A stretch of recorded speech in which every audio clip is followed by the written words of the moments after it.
오늘 코로나 때문에 몇몇 분들이 이제 의외로 또 많은 분들이 못 오셨어요. 한 네 가정 정도가 지금 코로나 걸렸다고 이야기를 하는데 코로나 상황이 괜찮아졌다 싶다가 우리가 뭐 추수감사절 있고 속회별 발표회 있고 좀 이게 중요하게 뭘 하려고 그러면 코로나가 같이 좀 올라가고 이렇게 되는 것이 기도하면서 넘어가라고 싶은데 그것도 기도해 주시길 부탁드리겠습니다. 오늘서부터 갈라디아서 말씀을 전하는데요. 갈라디아서 말씀을 통해서 하나님께서 우리에게 주시는 약속과 십자가 은혜를 우리가 회복할 수 있으면 좋겠다고 싶습니다. 갈라디아는 터키 중부 지역에 있는 지역인데요. 바울이 2차 전도 여행 때 그곳을 방문해서 설교하고 전도했을 거라고 여러 학자들이 이야기합니다. 지금 터키에 있고 이스라엘의 입장에서는 이방 땅이죠. 당시 이스라엘 사람들이 다 흩어져서 디아스포라라고 하지요. 지금도 마찬가지지만 전 세계 흩어져서 살았고 유럽과 소아시아 전역에 흩어져서 살았는데 그중에 갈라디아에 있는 여러 믿음의 공동체에게 썼던 편지이고 그때 당시에 그 교회가 겪고 있었던 여러 일들 중에서 특별히 유대 중심 구약과 율법을 잘 알고 있는 유대인들과 그리고 예수 그리스도의 은혜 십자가의 놀라운 약속을 아는 사람들이 이방 땅에서 있다 보니까 이 차이가 생기기 시작했습니다.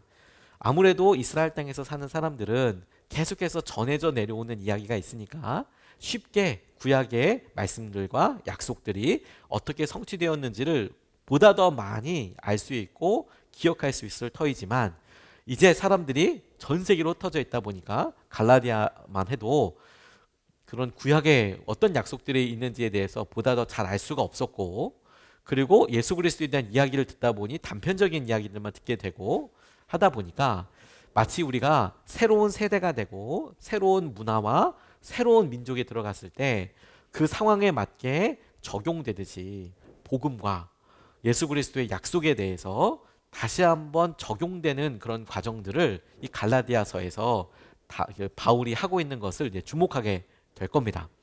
앞으로 쭉 강해 설교를 하면서 바울이 주목하고 이 갈라디아 교회의 형편과 상황에 맞춰서 무엇을 알게 하려고 했는지에 대해서 우리가 하나씩 하나씩 살펴보게 되겠지만 오늘은 이 갈라디아서 전체의 서론이자 하나님께서 우리에게 가지고 계신 시선에 대해서 가장 중요한 전제에 대해서 우리가 좀 살펴보고 싶습니다. 어느 오랫동안 산 부부가 마음속에 깊은 이야기를 할 수 있는 계기를 갖게 됐답니다. 아내의 생일이 되어서 남편이 아내에게 소원 있으면 말해봐라.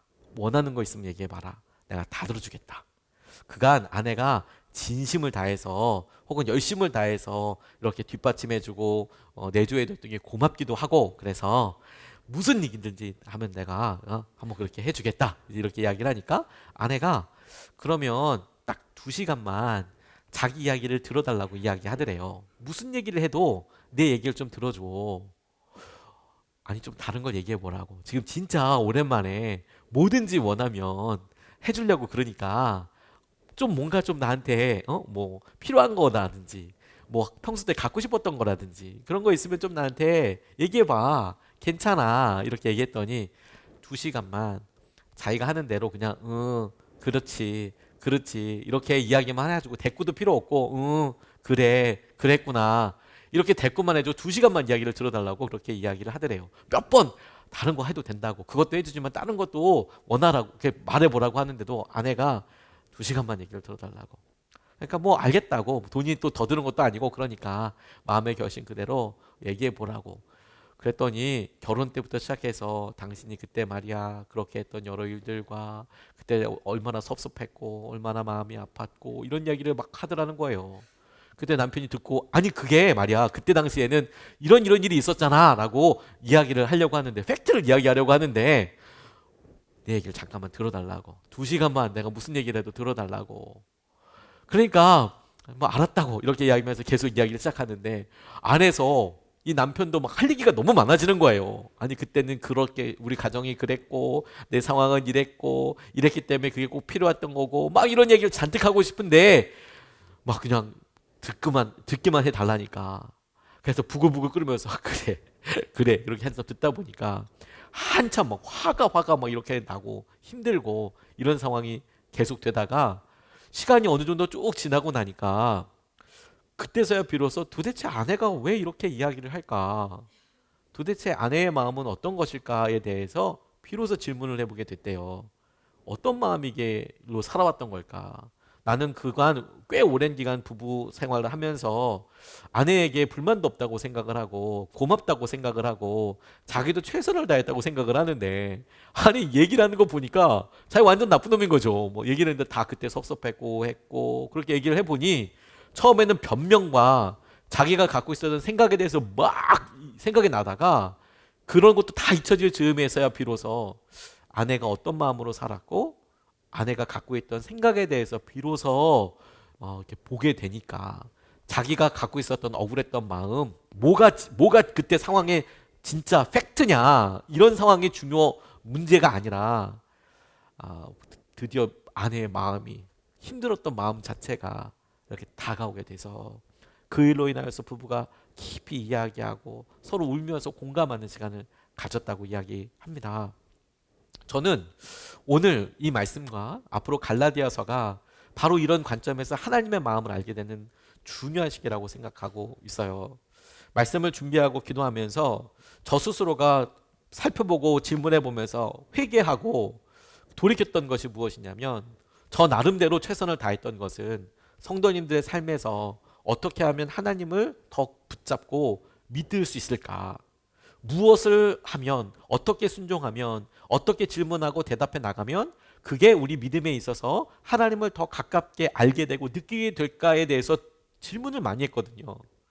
그런데 이 갈라디아서와 오늘 본문 말씀을 보면서 제게 전혀 다른 시선과 상황을, 질문 한 가지를 보게 된 것이 무엇이냐면, 우리가 지금 하나님이 어떻게 느껴지고 우리가 하나님을 붙잡기 위해서 무엇을 해야 하는지가 아니라 하나님은 우리를 어떻게 생각하고 계신가요?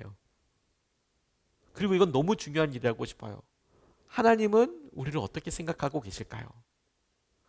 우리는 앞서서 아내가 어떤 생각을 하고 있는지 남편이 모르니까 행복할 거라고 생각을 하고, 그걸 이해가 되지 않으니까, 내가 했던 말이, 우리가 했던 말이 다른 사람들에게 어떤 아픔과 영향력이 있는지 우리가 지금 모르니까 살아가지만, 그런 일들을 안다면 참 되게 어려울 수 있지 않겠습니까? 사람들 사이의 관계에 있어서 우리가 당연하고 생각했던 여러 일들에 막상 그분이 느끼고 있는 진심을 마주하게 되면 참 힘들고 괴로운 경우들이 많이 있어요. 그게 사실이니까. 물론 우리 입장에서나 제 입장에서나 할 말이 없는 건 아니지만 진실의 그 마음에 중요한 부분들이 다가오니까 마주하는 게 힘들거든요. 근데 여러분들 언제 우리가 하나님 마음은 그러면 어떠십니까? 우리를 보시는 하나님의 마음은 어떤 것입니까? 라고 질문해 보았던가요? 제가 후회하고 마음으로 너무 돌이켰던 것은, 막상 제 설교를 보니 이걸 애써 찾지 않으면, 하나님의 마음을, 하나님이 우리를 보고 계신 것에 대해서 우리가 애써 몸부림쳐서 찾지 않으면 그러면 쉽지 않겠다는 생각이 들었고, 제가 그렇게 애써 몸부림치지 않았다는 것에 마음이 너무 아팠어요. 오늘 본문 말씀은 굉장히 간단하게 이야기하지만 저는 오늘 본문 말씀을 통해서 설득하려고 하는 것이 아니고, 이게 뭐 어떻다라고 뭐 설명하려고 하는 것이 아니라, 하나님께서 바울을 통해서 말씀하신 그 말씀을 그냥 우리가 붙잡고, 마치 우리가 부부 사이에 기회가 되어서 당신은 나를 어떻게 생각해? 친구 사이에 어려움이 있을 때 기회가 돼서 그래 넌 나를 어떻게 생각하니? 라고 이야기하는 것이 자주 있는 일은 아닐 수 있을지 모르겠지만, 그래서 다소 불편하고 어렵더라도 그렇게 마주하는 것을 통해서 정말 그 사람의 마음을 이해하고, 그리고 우리가 해야 될 것에 대해서 고민하듯이 우리가 마땅히 했어야 할 하나님과의 관계에 있어서 하나님은 우리를 어떻게 생각하시고 우린 도대체 뭘 해야 하는가, 그런 질문을 하게 된다면 그럼 전 정말 기쁠 것 같습니다. 오늘 주제는 너무 간단하면서도 한 가지 질문 앞에 우리가 서기만 하면 오늘 본문 말씀 이후의 모든 말씀은 다 연결된 거라고 볼 수 있는데, 그게 뭐냐면 하나님께 우리는 어떻게 보이느냐 하는 거예요. 오늘 본문 말씀이 그것과 관련돼서 가타부터 설명하기보다 딱 한 단어, 한 문장을 통해서 우리에게 이야기하고 있습니다. 그 첫 번째 우리에 대한 이야기가 무엇이냐면 우리가 악한 세대라는 거예요. 그게 주님께서 우리에게 보고 계신 시선이고 평가입니다. 우리가 악한 세대라는 거예요. 악한 세대. 오늘 본문 말씀의 4절 말씀을 보면 이렇게 증거하고 있습니다. 예수 그리스도께서는 하나님 우리 아버지의 뜻을 따라 우리를 이 악한 세대에서 건져주시려고 당신께서 일을 하셨다는 거예요. 하나님 아버지께서 우리를 이 악한 세대에서 건져주시려고. 바울을 통해 고백되는 하나님의 시선을 주목해야 한다고 싶어요. 바울이 보기에 하나님께서 이 세대를 보고 계시는 것이 이러하다라고 말씀하고 있고, 그건 하나님의 본 중심의 생각이라고 저는 싶습니다. 왜냐하면 예수 그리스도 우리가 통해서 이루어진 일을 보니 정말로 바울을 통해서 말한 말이 참이다라고 싶은데, 그 말의 핵심이 뭐냐면 악한 세대라는 거예요. 우리가 악한 세대라는 것이죠. 하나님이 보시는 이 세대는, 우리들은 죄로 인하여서 죽고 또 멸망하고 있고 파괴로 달려가고 있어요. 그게 주님의 마음가짐이고 생각입니다. 그런데 여러분, 우리가 이런 이야기에 대해서 오래 믿음 생활을 했던 사람이거나 혹은 우리의 지금 영적인 상태가 오랫동안 무뎌지거나 당연한 것이 많아지면 어떻게 생각하냐면, 악한 세대라는 말에 대해서 동의는 하지만 이 악한 세대에 마치 자기는 속해 있지 않은 것처럼 생각을 해요.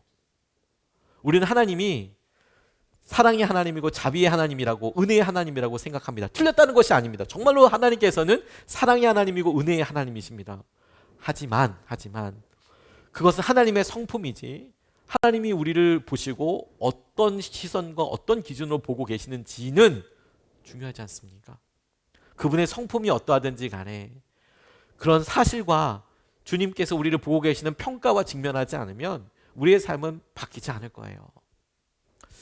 교통사고가 나면 대개 네 부류의 차량들이 다가옵니다. 첫 번째, 경찰차가 오지요. 제일 빨리 오는 것은 아닐 수 있지만 경찰차는 오면 와서 시시비비를 가립니다.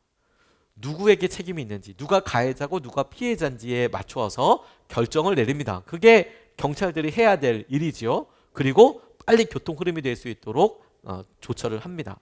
반면에 119 구급대에서 오면 여러 사건 피해들 중에서도 사람에 관심이 많습니다. 당장 병원에 이송해야 될 사람, 얼마나 다쳤는지, 생명에는 위험이 없는지 그것을 철저하게 검증을 하고 보고, 차의 상태 훼손보다도 그 사람을 구출하는 것을 위해서 차를 더 망가뜨리기도 하죠. 문을 부시기도 하고 창문을 더 깨서라도 사람이 있으면 그 사람을 구조하고 살리는 데 목적이 있어요. 반면에 여러분, 레카차가 오면 그분들은 그게 직업이니까 잘했다 못했다를 떠나서 이 사고 처리를 하는 데 있어서 이 차를 누가 끌고 갈 건가, 이 차를 어떻게 누가 정비할 건가, 여기에 조금 더 관심이 있겠지요. 물론 피해자, 가해자에 대해서도, 사고가 당한 사람들에 대해서도 걱정하지만, 하지만 우선적인 것은 누구 차에 이걸 걸 거냐, 여기에 관심이 있을 수밖에 없습니다. 반면에 보험회사에서 차가 오면 이분들도 이 사고 난 사람들을 살피고, 그리고 그 사람들의 피해, 몸 어떤지, 어느 병원 어떤 상황인지도 알 뿐만 아니라 차 훼손, 그리고 여러 일들을 잘 합의하면서 누가 돈 낼 거냐, 어느 회사에서 돈 낼 거고, 그 CCTV를 포함한 누가 돈 낼 거냐에 대해서 관심이 많이 있겠지요. 그 사람의 입장에 따라서 정말 달라지는 거예요. 하나님은 어떻게 보고 계신다고요? 그러니까 우리는 늘 우리 입장에서만 생각하는 것이죠. 우리에게 지금 뭐가 필요해요? 위로가 필요해요. 사랑이 필요해요. 그러면 우리 하나님을 어떻게 생각해요? 위로의 하나님, 사랑의 하나님이라고 생각해요. 틀리지 않아요. 맞습니다. 하나님은 위로의 하나님이고 사랑하시는 하나님이시지만, 정작 여러분, 마치 피해자가 있고 사고당한 어려운 사람들이 있으면 그 사람의 심정과 마음과 이런 것들이 있을 거 아닙니까? 우리와 관련된 하나님께서 우리를 어떻게 보고 계시는지가 중요하잖아요. 하나님은 우리를 악한 세대라고 보고 계시는데 우리는 하나님과 그런 이야기는 불편해서 하기 싫어요. 하나님이 우리에게 어떻게 보고 계시는지에 대해서 굳이 다시 알려주지 않으셔도 알고 있다니까요. 주님, 우리가 죄인이라는 거 알고 있어요 라고 이야기하고 상황하지만 사실은 잘 모를 수 있어요. 어린아이들, 저희 아이들 어렸을 때 구구단 배울 때 보니까 좋은 선생님을 만나니 조금 차이점이 있더라고요. 아이들이 구구단도 잘 곧잘 외웠습니다. 구구단 다 같이 안 외워봐도 다 아실 만한 것들이지만 이걸 또 배울 때 그 학년기의 아이들은 또 어려울 수 있어요. 구구단 노래처럼 다 외우지만 막상 조금 음역 문제가 들어가면 조금 어려울 수 있어요. 2자리 곱하기 1자리 이런 거 조금 어려울 수 있죠. 23 곱하기 7 이런 거 좀 어렵습니다. 23 곱하기 2 이런 건 조금 쉬운 거예요. 왜냐하면 뭐 올리고 빼고 막 이런 게 있잖아요. 그러니까 저희 아이가 조금 고민이 됐나 봐요. 좀 틀리는 게 조금 있었어요, 처음에. 구구단도 다 외우는데 알고 있는데 잘 안 되는 거예요. 그런데 선생님 한 번을 만나니까 그 선생님이 정말 백지에다가 막 해서 잔뜩 단순 계산 문제 같지만 그런 걸 많이 써주시더라고요. 프로라고. 그러니까 그걸 이제 풀어가면서 틀리고 틀리죠. 맞는 것도 있고. 근데 점점 많이 하니까 알게 되고 그게 익숙해지고 그렇게 계산하게 되더라고요. 복음과 이것에 대해서 우리가 이야기를 하면 대부분 우리가 신앙생활을 하면서 안다고 생각을 하고 지금 그 가운데 있다라고 생각을 해요. 그래서 악한 세대라고 이야기하면 선을 걷는다니까요. 우리에게 하나님께서 지금 예수 그리스도의 보혈과 예수 그리스도의 십자가에서 이루어지는 일을 상기시키면서 우리가 악한 세대야 라고 하나님께서 이야기하고 싶으신 그 마음은 머리로 아는 거죠. 죄인입니다. 주님, 우리는 죄인입니다. 근데 여러분, 우리의 형편이 그렇다 보니 우리를 위해서 하나님께서 이루신 은혜의 십자가가, 주님께서 우리의 죄를 대속하시기 위한 십자가가 우리에게 한없이 멀리 느껴지는 거예요. 기쁨이 없고 회복이 없는 것처럼 느껴지고 우리의 삶에 아무것도 느껴지는 게 없다라고 생각되는 거죠. 하나님은 우리가 염려하고 아파하고 있는 것에 대해서 그것이 건강 때문이라고 이야기하지 않으실 겁니다. 주님은 그게 죄 때문이라고 이야기하실 거예요. 주님은 우리가 부부싸움을 하고 두려워하고 힘들어하는 이유가 돈 때문이라고 이야기하지 않으실 겁니다. 죄 때문이라고 이야기하실 거예요. 주님은 우리가 힘들고 어려운 것들이 직장에서나 코로나나 여러 상황들 가운데 다른 모든 사람들 어려움 가운데 있는 것처럼 우리도 그 가운데 있고 어떻게 해결해야 될지 모르기 때문이라고 이야기하지 않고 이 시대의 편만한 죄 때문이라고 이야기하실 거예요. 근데 우리는 그렇게 얘기하면 너무 올드 패션한, 너무 오래된 이야기 같고 그건 내 얘기 아닌 것 같고 악한 세대라고 지칭할 수 있는 특정적인 사건이나 관련된 사람들이나 혹은 어떤 범죄인을 보고 우린 다르다라고 생각해요. 앞서 말씀하셨던 여러분, 우리가 부부 사이에도 뭐 남편이 아내가 뭐 엄청난 윤리적인 심각한 죄를 지어서만 미안한 감정과 아주 마음속에 깊이 돌이키는 마음을 갖게 되는 게 아니고요. 하나님 마음 앞에, 우리가 사랑하는 사람 마음 앞에, 진심 앞에 서면 너무 우리가 무심했구나, 잘못했구나, 무례했구나. 하나님 앞에 서보면 하나님께서 왜 악한 세대라고 이야기하시는지에 대해 알 수 있지 않을까요? 근데 우리는 너무 하나님의 본심, 하나님의 마음과는 달리 그냥 우리의 분주함과 우리의 필요에 따라서 하나님은 사랑의 하나님, 은혜의 하나님, 하나님께서는 용서의 하나님, 위로의 하나님으로만 고백을 했죠. 그건 하나님의 한 면에 불과합니다. 우리를 바라보시는 하나님의 놀라운 은혜와 사랑을 이루는 사랑과 용서와 위로조차도 하나님의 놀라운 사랑의 지극히 일부분일 거예요. 오히려 하나님께서는 우리의 모든 삶을 통전적으로, 우리 전부를 그냥 그 한 몸 그 자체로 우리를 보호하시고 바꾸시기를 원하실 거예요. 우리가 악한 세대예요, 여러분.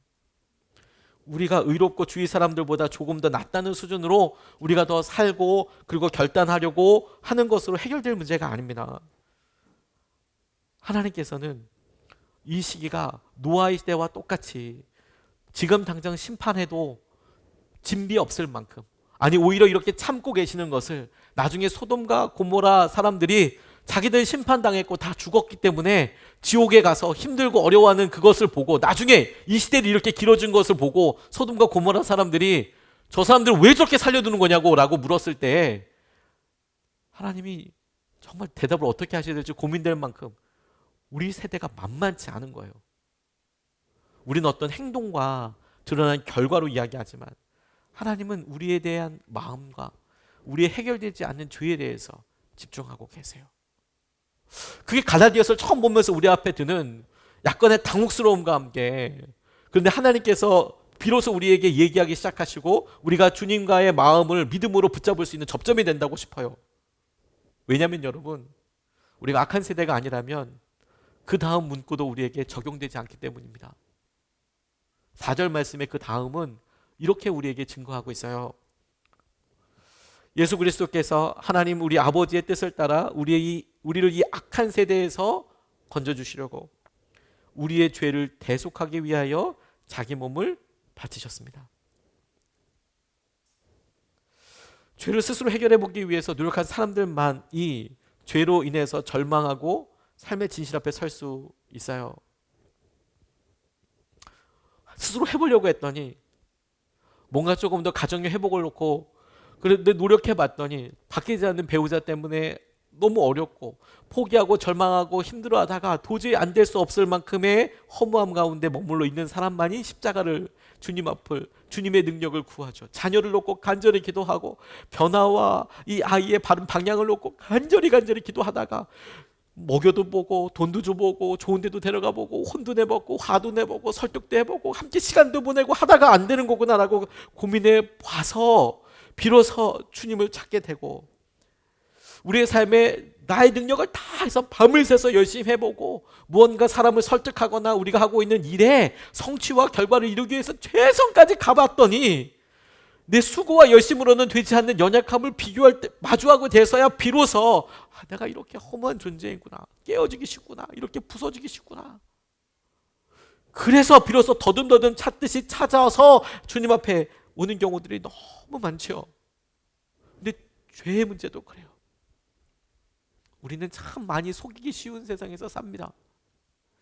왜냐하면 여러분, 우리가 윤리적인 생각이나 상식과 그리고 우리 현대 사회가 발전하면서 웬만큼 배운 사람들, 그리고 그냥 우리 한국 사회가 요즘 많은 외국 사람들로부터 칭찬도 받고 번성하고 있고 한류 문화가 막 있으면서 사람들한테 자랑거리가 되고 그러다 보니까 우리가 그냥 웃고만 다니고 지나가는 사람한테 그냥 뭐 땡큐라고 이야기만 하고 길 안내만 해줘도 와 대단한 것처럼 이야기하지만 실상 우리 마음속에 있는 것들은 하나도 해결되지 않고 여전히 힘들고 어렵고 낙담되는 과정 가운데 있는데, 이런 현대 문화와 그리고 여러 재정적인 일과 풍요로움이 그걸 굳이 이야기하지 않고도 유사 종교처럼 유사하게, 가정은 아니지만 가정 비스무리하게, 부부는 아니지만 부부 비스무리하게, 정말 위로와 사랑을 받을 수 있는 부부 사이가 아니라 그냥 거짓된 여러 일들과 그냥 비스무리하게,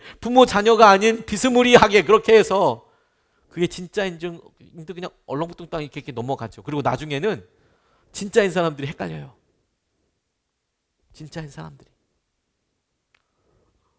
근데 그런 길을 가본 사람들이 비로소 안 되는 거구나, 이게. 우리 힘으로 안 되는 거구나. 악한 세대가 맞구나.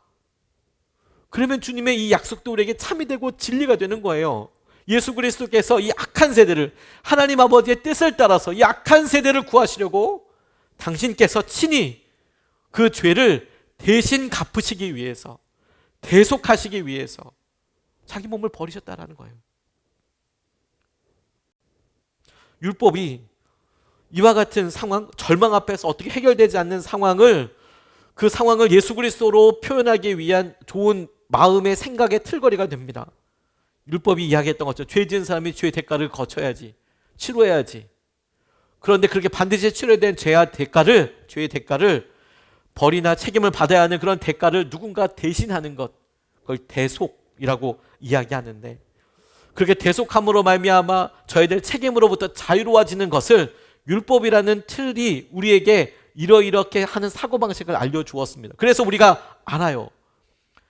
우리가 이렇게 누군가에 대해서 해결해 보려고 하니 어떻게 할 수 없는 상황과 마음을 우리가 할 수 없는데, 이대로 끝이 아니라 예수 그리스도께서 우리에게 주신 복음의 능력이, 예수 그리스도의 죽으심이 이곳에서 우리를 만나주시는 거구나. 가장 깊은 곳, 가장 아픈 곳, 가장 어려운 곳에서 우리를 만나주시고 우리를 붙잡아 일으켜 주시는 거구나. 주님이 우리를 향한 복음이 멀리 느껴졌던 이유는 딱 하나예요. 우리가 하나님이 우리를 어떻게 생각하는지 모르기 때문이에요. 어떻게 안타까워 하시는지. 하나님의 결론은 악한 세대에서 끝나지 않고, 그렇기 때문에 필요한 예수 그리스도의 복음에 대해서 우리에게 말씀하시고, 그래서 하신 하나님의 놀라운 일, 그 일이 의미하는 바, 그것을 믿고 의지하는 사람에게 있는 풍성한 생명, 약속을 이야기하시지만 정작 우리는 죄에 대한 반성과 회개 없이 그분이 허락하신 약속과 위로와 은혜만 잡으려고 하고, 그러니까 이게 잘 다가오지 않는다고 이야기하는 것은 우리가 여전히 주님 앞에 목을 들고 설 수 있을 그만큼 보다 더 나은 죄인이라고 생각하기 때문 아닙니까? 보다 더 나은 죄인이 어디 있습니까?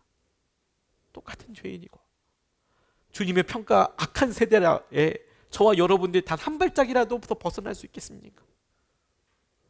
근데 그걸 통감할 때 주님께서 오늘 우리에게 주시는 생명과 은혜가 실제가 되는 거예요.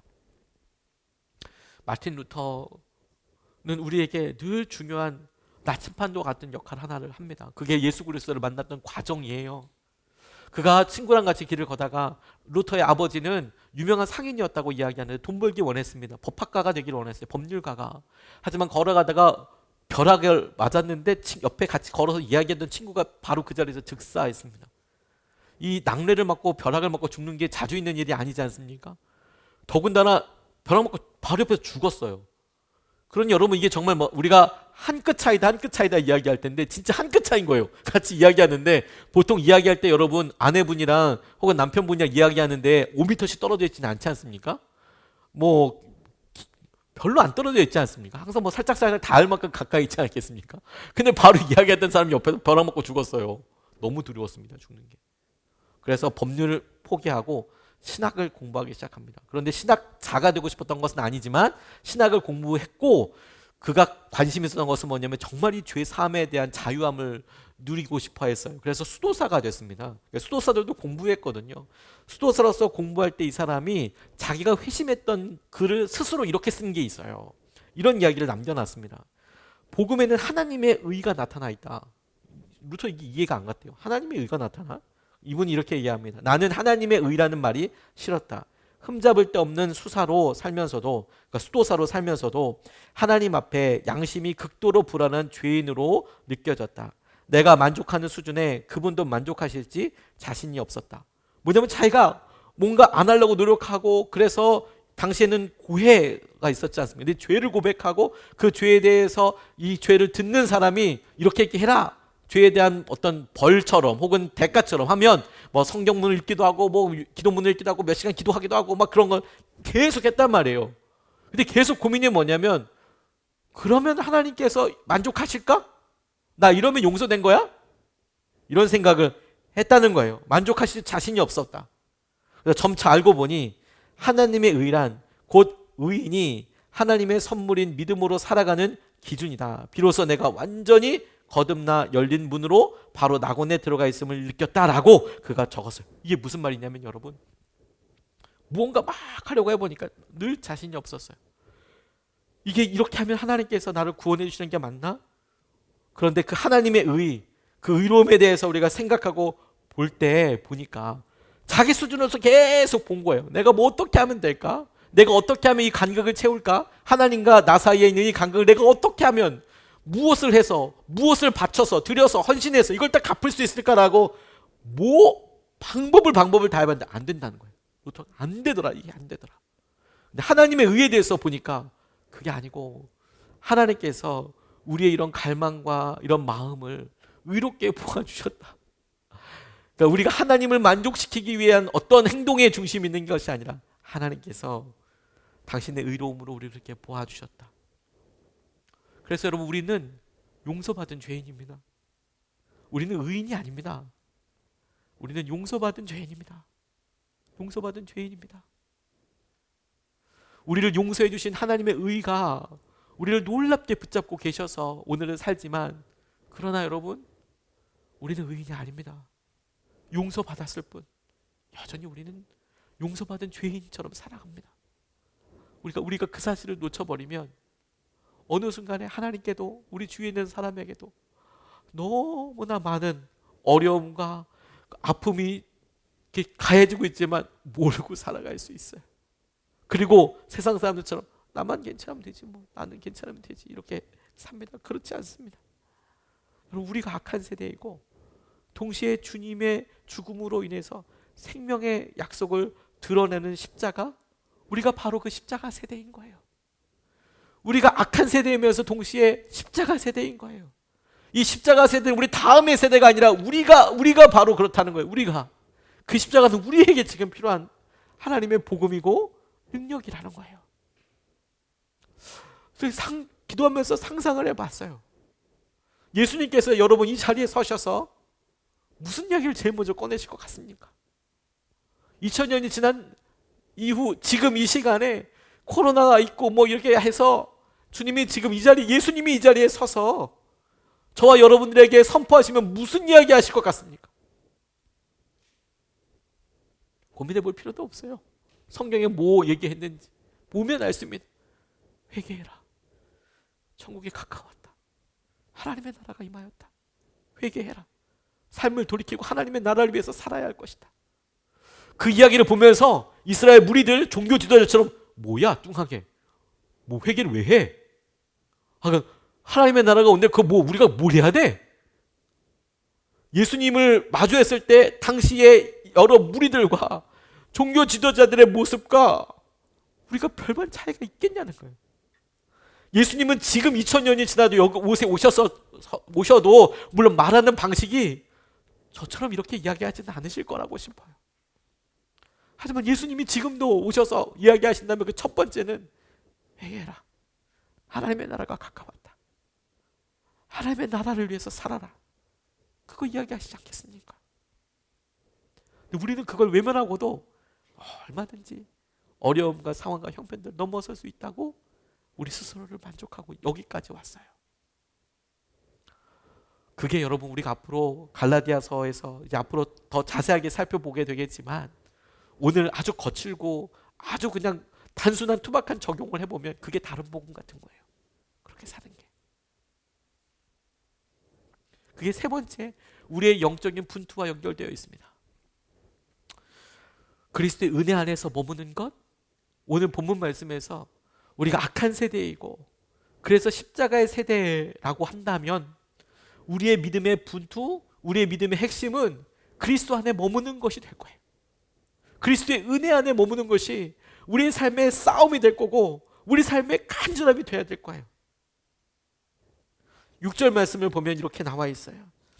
여러분을 그리스도 은혜 안에서 은혜 안으로 불러주신 분에게서 여러분이 그렇게도 빨리 떠나 다른 복음으로 넘어가는 데는 나는 놀라지 않을 수 없습니다 라고 이어지면서 이제 다른 복음과 함께 당시 갈라디아 교회가 갖고 있었던 여러 일들이 이어지게 되는데 제가 6절 말씀을 함께 오늘 본문 말씀으로 붙잡았던 것은 무엇이냐면 그리스도 은혜 안에서 불러주신 분이라고 이야기하신 그 분이 우리가 앞서 읽었던 우리를 위해서 대속하기 위해 자기의 몸을 버리신 예수 그리스도 그분을 말할 때 그분과 함께하는 삶이 이어지게 될 때 지금 바울의 입을 통하여서 안타까움이 되고 있는 건 뭐냐면 왜 이렇게 다른 복음으로 너희들이 넘어갔냐? 다른 기준으로 넘어갔냐? 그렇게도 빨리 넘어갈 수 있느냐?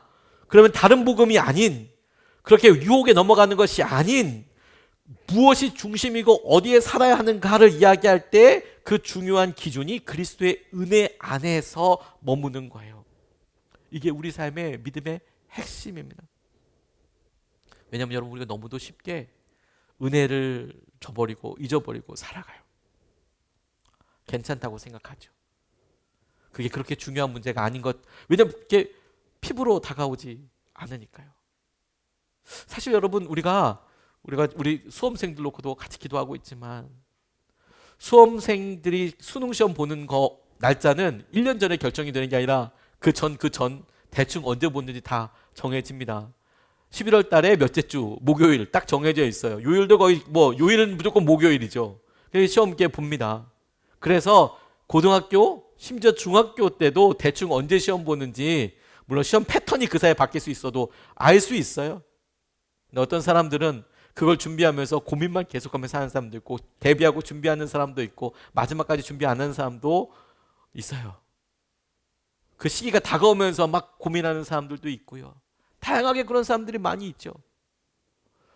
그래서 그걸 보고 준비하고 예비하고 살아가는 것은 스스로 자기가 어떻게 깨어있는지 그 문제에 대해서 얼마나 실시간으로 생각하고 있는지에 대해서 계속해서 하는 작업이 필요하죠.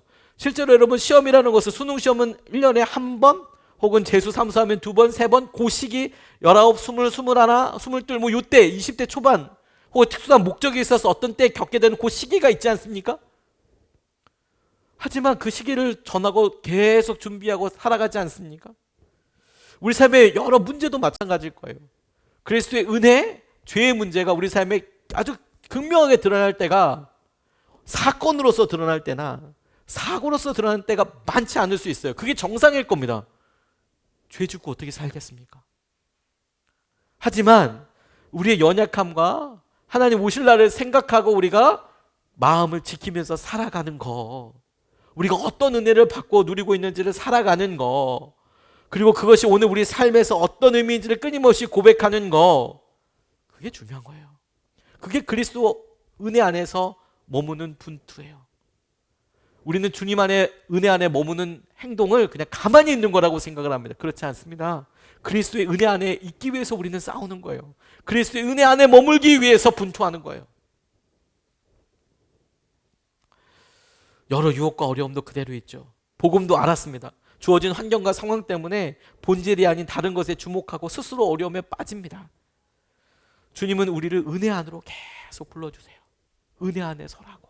주님의 은혜 안에 서라고. 뭘 또 하라 이런 게 아니라 오늘 너의 위치가 주님의 은혜 가운데 있는지를 점검해 봐라. 그리고 그것이 무엇이든 주님의 은혜를 향하여서 돌이켜라. 돌아오라.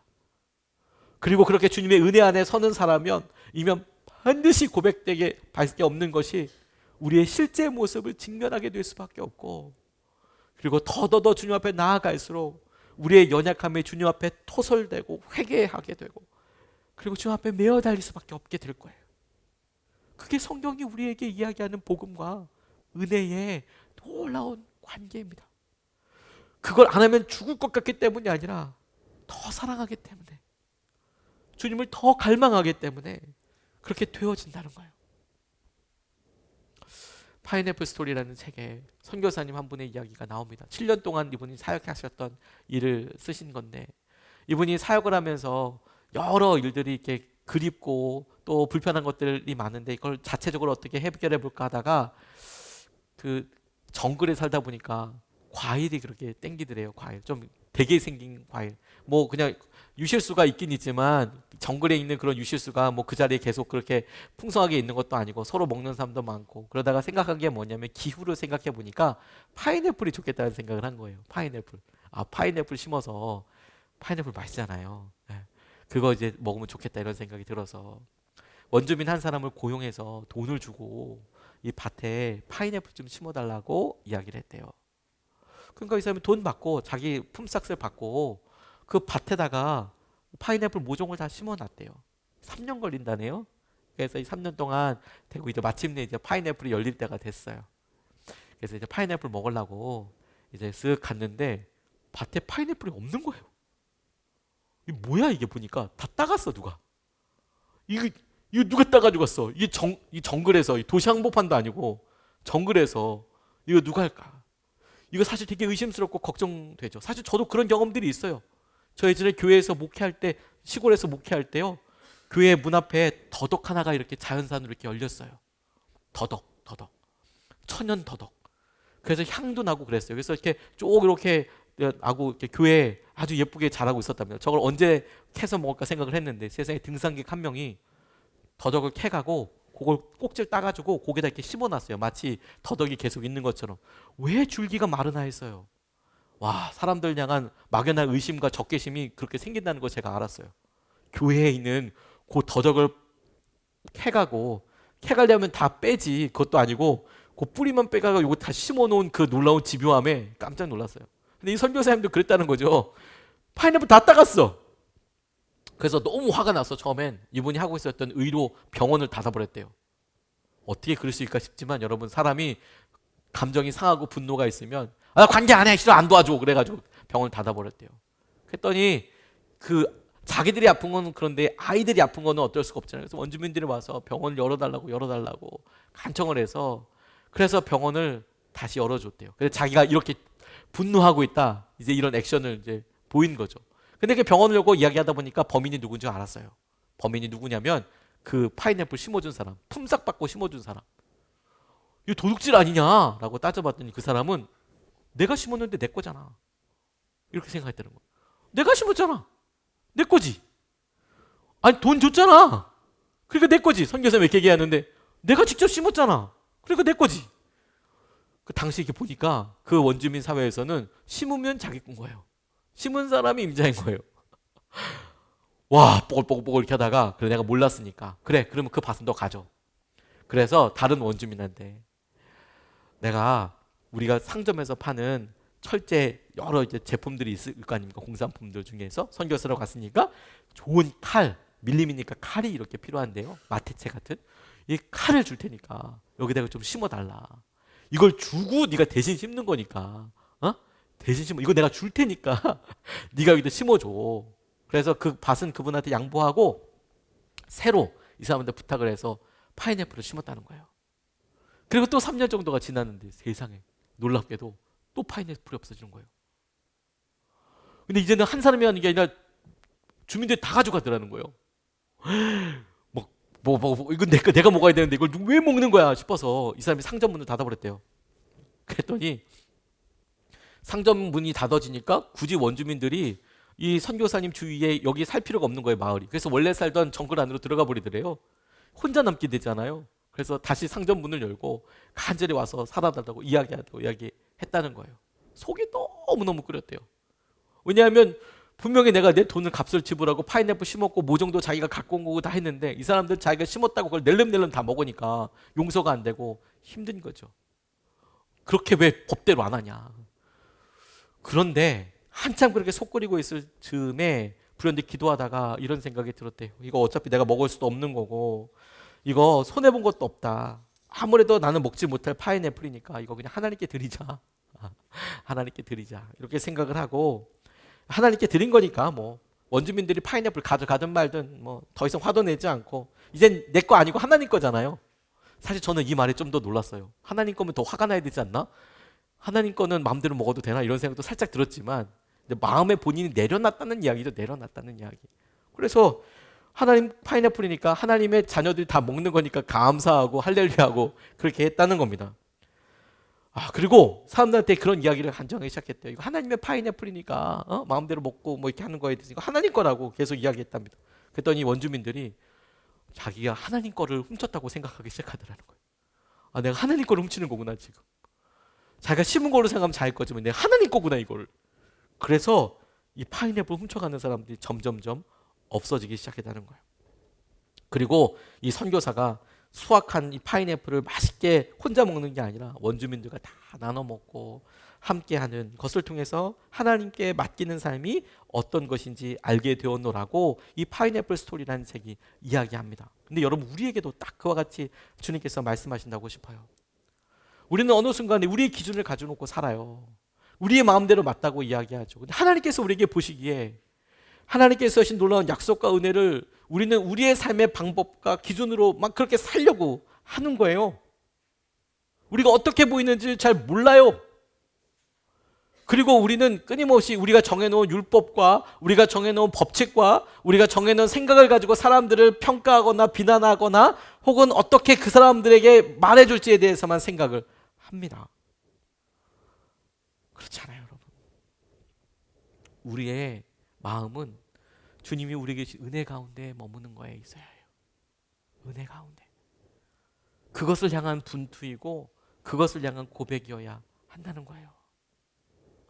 우리가 똑같은 죄인이라고 생각하지 않으면, 이 모든 것이 하나님의 것이라고 생각하지 않으면 우리는 끊임없이 하나님의 은혜로 다가가기보다도 심판하는 자로 혹은 우리가 무언가를 결정하는 자로 계속 그 자리에 서려고 해요. 우리가 똑같은 악한 세대에 우리가 똑같은 마음을 가진 사람, 우리가 똑같이 죄인이라는 자리에 가야 비로소 하나님의 마음이 보이고 우리 주위에 있는 사람들이 보이지요. 그래서 우리가 주위 사람들과 여러 이야기하고 오늘도 우리가 사랑하는 가족들과 부부와 우리가 부모님들과 이야기할 때 혹은 우리가 정말 사랑하고 존경하기 때문에 이야기하게 될 때 우리의 마음의 중심이 악한 세대여서 그게 결론으로 끝나지 않고 그래서 십자가가 필요한 사람이 되어서 그래서 그 십자가의 은혜 가운데 머물기 위해서 우리가 그리스도 안에 머물기 위해서 분투하고 살아가는 것으로 인해 오늘 하나님께서 우리에게 하신 복음의 능력을 다시 경험하고 붙잡게 되는 것이어야만 한다고 저는 그렇게 믿습니다. 잭 밀러라는 사람이 제가 참 좋아하는 말인데 여러 번 매 설교 때마다 다시 강조하고 읽어드리고 싶은 말이에요. 이런 말을 했습니다. 힘내라. 당신은 당신이 상상한 것보다 더 나쁜 죄인이다. 그리고 당신은 당신이 희망한 것보다 더 많은 사랑을 받고 있다. 전 이 말이 진짜 마음에 와서 너무 닿아요. 우리가 뭔지 모르기 때문에 우리가 죄에 대해서 쿨하게 살아요. 다른 사람 욕도 할 수 있고요. 하지만 우리가 어떤 존재인지 알면, 그 같은 세대인 것을 알면 비로소 마음이 열리고 십자가의 은혜를 붙잡게 돼요. 오늘도 여러분 우리가 그 은혜를 붙잡고 싶어요. 오늘 성찬을 우리가 받게 됩니다. 이 성찬의 핵심과 약속이 딱 거기에 닿아 있어요. 하나님 우리를 붙잡아 주시고 우리에게 능력이 되시고, 그래서 주의 놀라운 말씀으로 함께 하실 때 주님이 찢으신 몸으로 우리가 먹고 흘리신 피로 우리로 마시고, 그래서 그 약속이 우리의 몸과 마음의 실제가 되는 것을 우리가 성찬을 참여하면서 확증하게 되는 거예요. 약속은 서로가 서로에게 하는 것 아니겠습니까? 오늘 주님께서 이 갈라디아 말씀을 이제 처음 시작하면서 우리를 복음 위에 세우고 우리를 계속해서 말씀하실 때에 하나님께서 우리를 회복해 가시고 하나님의 시선이 회복되는 그 첫 걸음으로 우리가 오늘 성찬을 받기 위해 준비하면서 주님, 우리의 마음속에 주님께서 일하시는 것을 우리가 믿습니다. 우리가 주님의 은혜가 필요한 죄인이고, 주님, 우리가 주의 놀라운 은혜와 마음 가운데 서게 십자가가 필요한 사람들입니다. 우리를 긍휼히 여겨주시고 불쌍히 여겨주시고 하나님 하시는 것을 누리게 하여 주십시오. 우리가 성찬 받기 전에 간절하게 주님의 은혜와 복음을 구하면서 같이 기도하면서 성찬 준비하도록 하겠습니다.